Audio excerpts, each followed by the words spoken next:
Ellen Golden Armon e sua irmã gêmea Elizabeth nasceram aqui, em Gorham, no Maine, no dia 26 de novembro de 1827. Em 1837, os Estados Unidos estavam sendo castigados por uma forte recessão. E um fabricante de chapéus chamado Robert Armon, com seus 8 filhos, incluindo Ellen e Elizabeth, mudaram-se aqui de Gorham para a cidade de Portland, onde ele esperava encontrar um comércio melhor para a venda dos seus chapéus.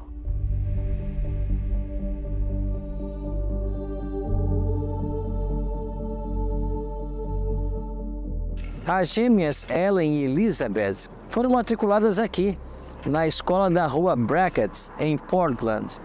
Um dia, enquanto elas voltavam da escola, Ellen e Elizabeth, com uma outra coleguinha, estavam cruzando o parque, aqui perto da escola, quando notaram que uma garota maior que frequentava esta mesma escola aqui, as estava seguindo.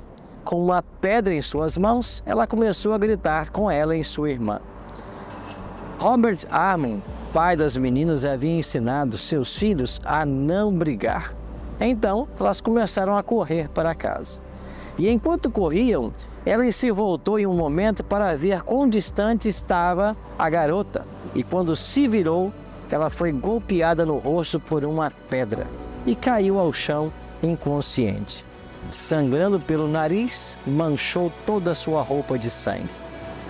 Por aí passava um cavalheiro que prestou os primeiros socorros e até ofereceu para levar Ellen de carruagem para casa. Ellen, porém, temendo que a sua roupa ou o seu sangue fosse manchar a carruagem do cavaleiro, agradeceu a ajuda.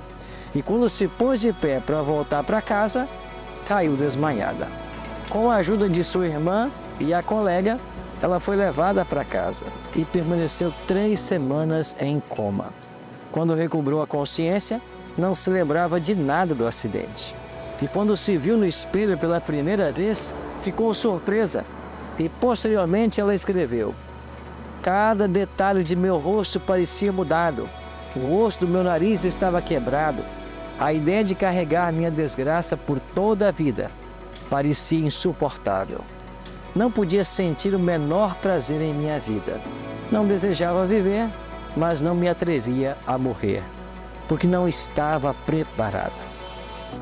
Como consequência desse acidente, suas amigas a rechaçavam por causa de sua aparência, e ela foi obrigada a abandonar seus estudos.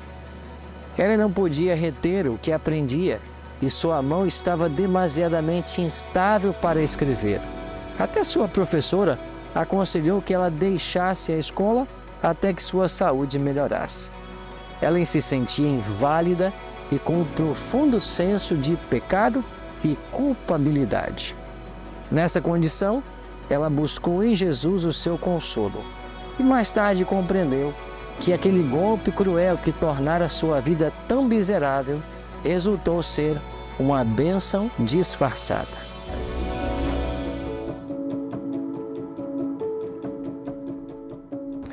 Em março de 1840, Guilherme Miller conduziu uma série de reuniões de reavivamento numa igreja que havia aqui, nesse local onde hoje existe esse prédio. Ele pregou fervorosamente que o fim do mundo estava perto. Ela estava presente aqui com sua família. Os sermões poderosos de Miller produziram um sentimento de terror e convicção ao mesmo tempo, em toda a cidade. Mas para o coração infantil de Ellen foi de consolo e esperança. Ela tinha então 12 anos de idade. Pouco depois, Ellen foi recebida na igreja metodista para um período de prova, que antecederia ao seu batismo. E num domingo à tarde, dia 26 de junho de 1842, ela mais 11 pessoas foram batizadas aqui na Baía de Portland. Nesse mesmo ano, 1842, Miller retornou para essa cidade e pregou novamente sobre a volta de Cristo. Ela assistiu fielmente às reuniões e, convencida da pregação de Miller, aceitou sua mensagem e decidiu que era seu privilégio preparar-se para a segunda vinda do seu Salvador. Os pais de Ellen, Robert e Eunice Armon eram membros fiéis desta igreja aqui, a Igreja Metodista da Rua Chestnut. Eles também criam fervorosamente no breve retorno de Jesus. Naquela época, a maioria das igrejas pregavam que a volta de Jesus seria antecedida por um período de 1000 anos de paz. Mas o ensino de Miller contradizia frontalmente isso. Como os pais de Ellen partilhavam das mesmas ideias de Miller, os dirigentes da igreja aqui da Rua Chestnut tomaram medidas para separar a família Armon de sua membresia. O ministro lhes fez uma visita e lhes perguntou quanto às suas novas crenças, que eram estranhas para a igreja metodista. Robert Armon começou a argumentar, até tomou sua Bíblia e quis usá-la, mas o pastor, sem querer entrar em discussão, simplesmente aconselhou a família Armon a se retirar da igreja caladamente, para evitar uma publicidade que pudesse gerar um juízo eclesiástico. Finalmente, em setembro de 1843, 7 membros da família Armon foram excluídos dessa igreja, não por uma conduta imoral, mas sim porque eram culpados de caminhar contrários às regras da igreja metodista, e que todos os que crescem como eles seriam tratados também da mesma forma. Apesar de sua fé e confiança, Ellen se via envolvida por perplexidades e profunda preocupação. Um dia, contou sua ansiedade para sua mãe, Eunice Armon, e ela lhe aconselhou a falar com o pastor Levi Stockman, que estava pregando aqui na cidade de Portland.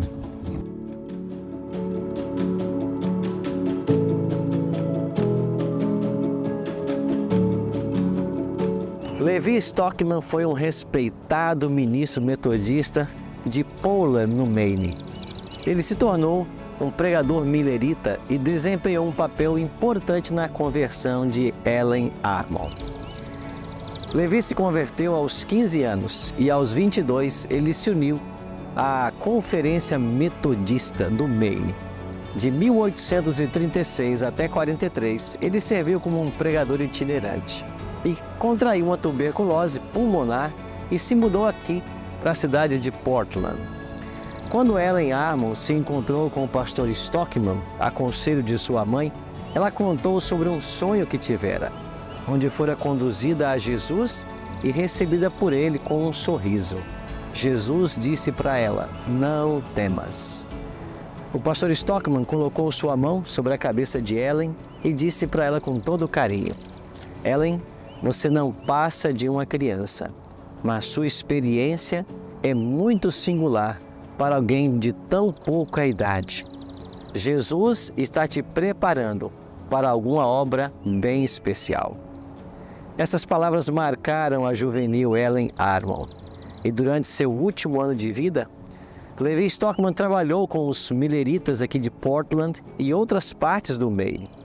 Por crer na volta de Jesus, em 22 de outubro, ele também foi expulso da conferência. Isso foi um escândalo, pois ele era um membro muito amado e respeitado da igreja metodista. Morreu muito jovem, aos 30 anos, e no dia 25 de junho de 1844, deixando uma esposa e 3 filhos. Ele foi sepultado nesse cemitério, apenas há 4 meses da volta de Jesus, como eles pensavam. Muito tempo depois, quando ela já era uma profetisa de Deus, ela teve uma visão e escreveu que o pastor Stockman está selado e que ele ressurgirá ao som da última trombeta. Ele foi sepultado aqui, nesse cemitério. Em algum momento, quando Jesus voltar, aqui nesse cemitério, o pastor Levi será despertado para receber a coroa imarcessível de glória.